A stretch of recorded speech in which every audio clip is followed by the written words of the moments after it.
This video was brought to you by Brilliant. Go to brilliant.org/polyphonic to try it out now.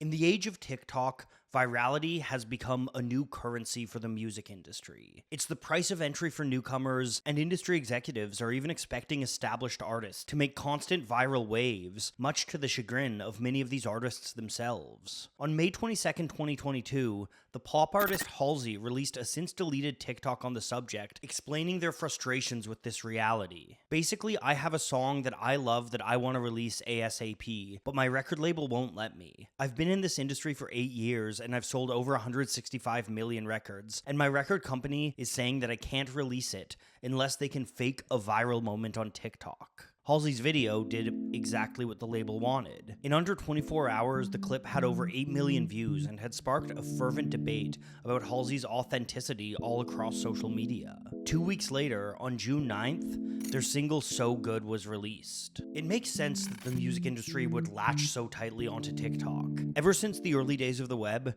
musicians of all sorts have ridden to unexpected success on waves of internet virality.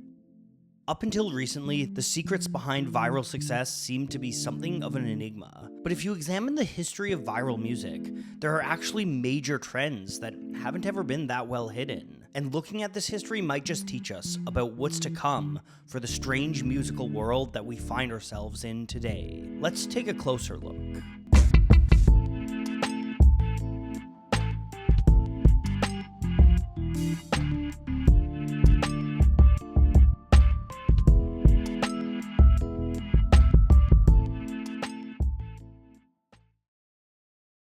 The earliest pieces of viral music date back long before the internet. Dance crazes like the Charleston, the Twist, and the Macarena have swept across the world generation after generation, becoming crazes for a year or two, only to fade into obscurity. Even some early viral videos spread without the help of the internet. A little-known distribution company, New Line Cinema, got its start circulating prints of the public domain cult classic Reefer Madness, and the entire South Park franchise began as an 8mm viral stop-motion animation before it spread through the Fox top brass. But these early cases of virality were the exceptions. Due to a reliance on physical copies, these early videos tended to be urban myths more often than cultural moments for the average person. Then, on April 30th, 1993, the World Wide Web went public. Suddenly, anyone, anywhere, could access the same media with just a few clicks of the mouse. But with amateur websites cropping up in the thousands, shared interests weren't always easy to find. The Hamster Dance, one of the first viral sensations of the internet, averaged only 4 hits a day for the first year of its life on an obscure GeoCities fan-made website. It was a simple premise, a gif of a few spinning hamsters that ran while a sped-up version of the Whistle Stop from Robin Hood played. But in a time when the average internet connection speed was 56K, simple worked best. Word of the Hamster Dance spread slowly through forums, email signatures, and blog posts, until suddenly it went viral overnight and racked up a whopping 60,000 views in just 4 days. Now, these days that's a little less than an average Polyphonic video, but its level of influence for the time was unmatched. The Hamster Dance started appearing on bumper stickers, it got global news coverage, and it spawned a whole host of parodies, becoming a proto-meme before the term had even been coined. After the success of the Hamster Dance, a number of hosting sites began to pop up,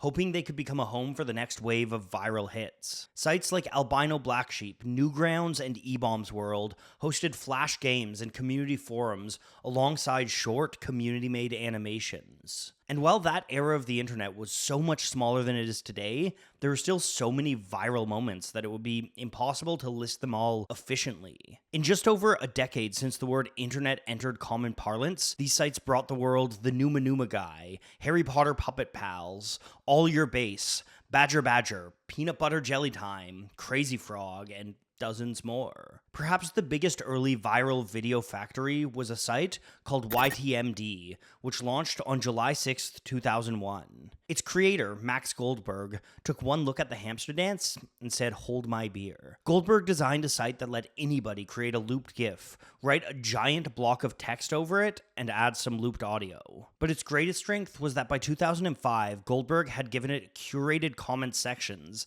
and lists of popular creations on the main page. These additions helped helped enable communities to grow around the site's collection of memes. YMTND gave us new hits like the Picard song or Taking the Hobbits to Isengard. The short length necessitated by the medium meant that these songs relied heavily on catchy choruses. But song length wasn't going to stay a problem for long. In November 2005, at the height of YTMND's popularity, a new kid on the block appeared with the explicit purpose of making longer videos easy to find.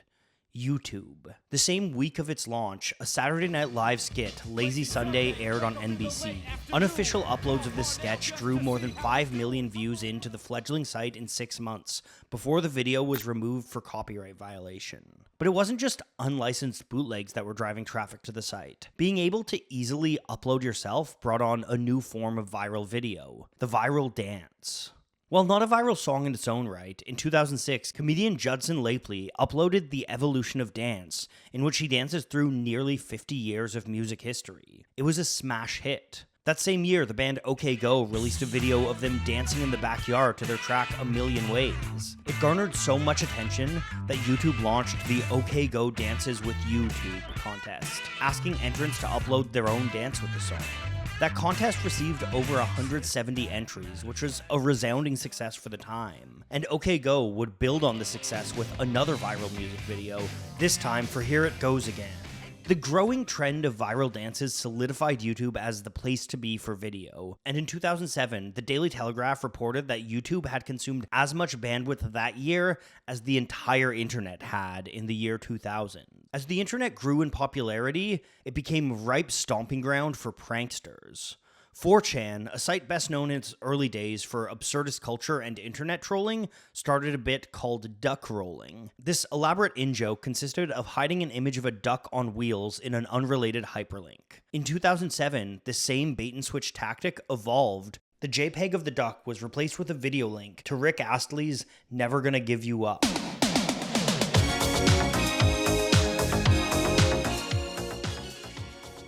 When someone shared a link to that video pretending it was a mirror to the trailer for Rockstar's Grand Theft Auto 4, the Rickroll was born. Rickrolling was almost immediately cemented as one of the essential pieces of internet culture, enshrining itself in the heart of online pranksters everywhere. It gained so much popularity that Astley, who had just come off a 10-year hiatus, was able to leverage the fame to rickroll the Macy's Day Thanksgiving Parade the next year. And Astley wasn't the only artist finding unexpected success through comedic use of their work. People edited Scatman John tracks over nonsensical montages, and El Chambeau's Chacaron crossed over from YTMND to find success on the UK Top 20 Singles chart. But viral songs weren't exclusively the realm of old music. In April 2007, a young artist who went by Tay Zonde released an anti-racist piece called Chocolate Rain. It didn't gather much traction at first, but when that video was picked up by 4chan trolls, it blew up. And others feel the pain, chocolate rain. Zonde went from self-producing music in his living room to getting an ad deal with Dr. Pepper and getting record offers from 3 of the 4 major labels. It turned out online celebrity could jumpstart careers. And on February 2nd, 2008, Black Eyed Peas frontman will.i.am proved that virality could also be used to increase a star's profile. He released a viral video that featured a plethora of celebrities echoing the words of an Obama concession speech. Yes We Can showed the world and advertisers that there could be more substance to viral songs than just meme material. The song's crossover appeal was honored with the first ever Emmy Award for Best New Approaches in Daytime Entertainment, and garnered will.i.am a Webby for Artist of the Year. It also marked the end of the early days of YouTube. Before Yes We Can, viral songs seemed to be the result of oddballs with cult followings. They blew up organically and seemingly unpredictably. But Yes We Can was manufactured success from the get-go. There was no comedy, no dance to catch interest, just a star-studded cast of endorsements that garnered millions of serious views. In the years that followed, artists like Justin Bieber, The Weeknd, and Lana Del Rey would all be discovered by record labels who looked to YouTube to find new talent, cherry-picking from artists who already had established audiences on the platform. It was an easy sell for the record industry. You could find an underground success with almost no real legwork, and if the track had already gone viral, the hard part of the marketing was done. At the time, people still thought the formula for what made something go viral was a bit of a mystery. But there was one company that seemed to crack the code. In 2011, Rebecca Black's Friday became an overnight sensation. It was hailed as the worst song ever and dredged across social media, but even without a physical release, the song climbed to number 58 on the Billboard Hot 100. The company behind the song was Arc Music. While it's never been confirmed that they intentionally released the cringy song to profit off of bad publicity, Arc has a history of making similar absurd songs with teenage stars. And their formula proved that internet viral songs could crack the top 100. Before long, A-list careers were being launched by viral successes. Macklemore and Ryan Lewis created a catchy hook and a silly music video for Thrift Shop, which turned it into a viral success and launched it to number 1. A similar formula made Psy's Gangnam Style a global phenomenon. Oppan Gangnam Style! With bright, surreal colors and a replicable dance, the Madcap video became the first to break 1 billion views on YouTube. The next year, another comedic track, The Fox, What Does the Fox Say by Ylvis, ticked many of these same boxes and went viral, pairing catchy hooks with absurdist visuals to ride to 100 million views after just a month. What does the fox say? It seemed like the formula for going viral was solved. All you needed was a good hook, a slick bass line, and a brightly colored video peppered with randomness and absurdity. At the same time, older bangers like Darude Sandstorm or Bag Raiders Shooting Stars were finding viral success after online communities made memeable videos for their tracks. But by 2014, 100 million views just wasn't what it used to be. Pop stars like Miley Cyrus, Eminem, and Katy Perry were racking up higher view numbers than that every month, and the line between viral sensation and industry success was fast blurring. Turned Down for What, Lil Jon and DJ Snake's trap classic, had already peaked at number 4 on the Billboard Hot 100 before its professionally shot music video went viral with 55 million views. A month after that successful video launch, the song became a meme, but the meme, in which insanity erupted after the infamous drop, was just a rehash of the actual video. While producers and marketers had figured out how to get a video seen and talked about, they'd lost a key element of what started virality in the first place: active engagement with the community. A year before Turn Down for What, online communities had built their own version of the same concept that became one of the biggest memes of the 2010s. That concept was born when 5 Australian teenagers, under the handle The Sunny Coast Skate, responded to a 35-second Filthy Frank video set to Bauer's Harlem Shake. Like the viral songs of the early days, it was incredibly simple to reproduce. The build and anticipation of the meme made it fun every time, and it took off like wildfire. At the height of its popularity, there were around 4,000 Harlem Shake videos being uploaded daily, from talk shows, sports teams. There was even a Simpsons couch gag. But unlike the authors of other viral songs who issued takedown notices, Bauer and his label Mad Decent instead made use of YouTube's Content ID database to assert copyright over the fan-made videos and profit from each one of them individually. The lack of overt pushback from the label helped the meme to spread, but it was the community elements that really brought it to new heights. By responding to the Harlem Shake with their own version, people could feel like they were part of a global dialogue. It became a means of self-promotion, a shared language that helped people to hop seamlessly into new online spaces. And Harlem Shake videos were really easy to make. At this time, people were eager for new platforms that made editing easier, which led to the birth of Vine.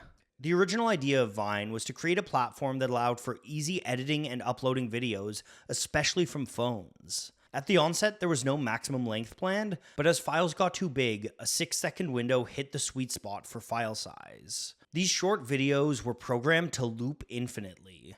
Whether intentional or not, this harkened back to the early days of viral songs like the Hamster Dance and YTMD, and it fit perfectly with the youth of the time. These short snippets became a vehicle for comedy, usually amplified by a musical interjection. Vine only lasted 4 glorious years, but its back and forth with popular culture at the time was undeniable. Artists like Bobby Shmurda, T. Wayne, and Denzel Curry all had songs that shot into the charts from Vine fame, while other established artists like AWOL Nation and Drake had songs explode as they moved from radio play to meme status. But the 6-second window that made Vine famous was also its undoing. Snapchat and Instagram began to offer easy video editing and sharing without as much of a time limit, and before long, the app was shuttered for good. But from the ashes of Vine, a new beast arose. TikTok swept in to fill the cultural gap, aggressively marketing itself for a new audience of teenagers. TikTok allowed users to create 15-second to 1-minute videos with an ability to sync sound and use basic editing tools. But most importantly, the app came with a sophisticated algorithm that prioritized watch time over everything. This makes for a simple user interface. Reaction videos can be made with a single button click, keeping the original content and your own in the same video. All this together means it's both easier than ever for a video to go viral, and when a video goes viral, it can hit absolutely staggering levels of global exposure. It's this exposure that upcoming executives and musicians are dying to exploit. The very best at this game is Lil Nas X, who burst onto the scene with his hyper-viral hit, Old Town Road. As a gay black man doing country rap crossover, Lil Nas X knew that his existence alone would cause controversy in the country scene. For everyone who quietly liked his song, there was someone else who vocally hated it. But just like the criticism surrounding Rebecca Black, any publicity was good publicity. And just like Macklemore and Psy, the song came with a surreal, tongue-in-cheek video full of bright colors and funny shots. Put together, this formula worked. Old Town Road peaked at #1 simultaneously on the Billboard Hot Country and Hot R&B hip-hop charts. This prompted a fierce debate as to whether the song could really be considered country or not, and if you're gonna debate a track, you need to play it. The global discussion surrounding Old Town Road gave it a new shelf life, and it stayed at #1 for a staggering 19 weeks. Ever since, the music industry has been doing everything it can to chase that success. TikTok users have described the style, which often incorporates nostalgic melodies and rudimentary lyrics, as made to go viral. As Halsey showcased, manufacturing a viral TikTok moment is now a key part of the release cycle. The official story behind Gail's #1 single, ABCDEFU, is that it was created after a fan commented on the singer's post, asking her to write a breakup song using the alphabet. As it turned out, that fan bore the same name as the digital marketing manager at Atlantic Records. But the backlash to this revelation only got people talking about it more. And these trends don't look like they're changing anytime soon. In the modern age, virality has come full circle. From the early days of short, looped video with catchy hooks to the current incarnation of slightly longer looped video with catchy hooks, you could argue that at its core, viral music hasn't really changed that much. But what has changed is how people define viral. In the early days, a few 100,000 views were so impactful that it would get mainstream media coverage. These days, less than 100 million is, in the scheme of the internet, almost inconsequential. But now that we're entering an era of constantly manufactured virality, the recipe is bound to change again. Already, TikTok users are beginning to rebel against manufactured hype in the most powerful way possible, by not engaging with it. Because each subsequent artist that rises to power on manufactured virality makes virality less special. These days, so-called viral songs come and go every other week, only to disappear and be forgotten forever. But the existence of mass media, the internet, and global communication almost ensures that someday, some new form of virality will rise again. There's a chance this new type of virality will come from TikTok, given that it is the dominant platform. But if we look at most of our history, the great change has come from outsiders, from people that nobody expected to launch into success. So what does the future of virality look like? Well, if I knew that, then I'd be viral. But I promise you that whatever it looks like, it's already in gestation, in the bedrooms of a generation of kids raised on TikTok and coming into adulthood in a world of constant virality. Personally, I'm looking forward to it. It's easy to take for granted the modern internet that has allowed for our age of ubiquitous virality.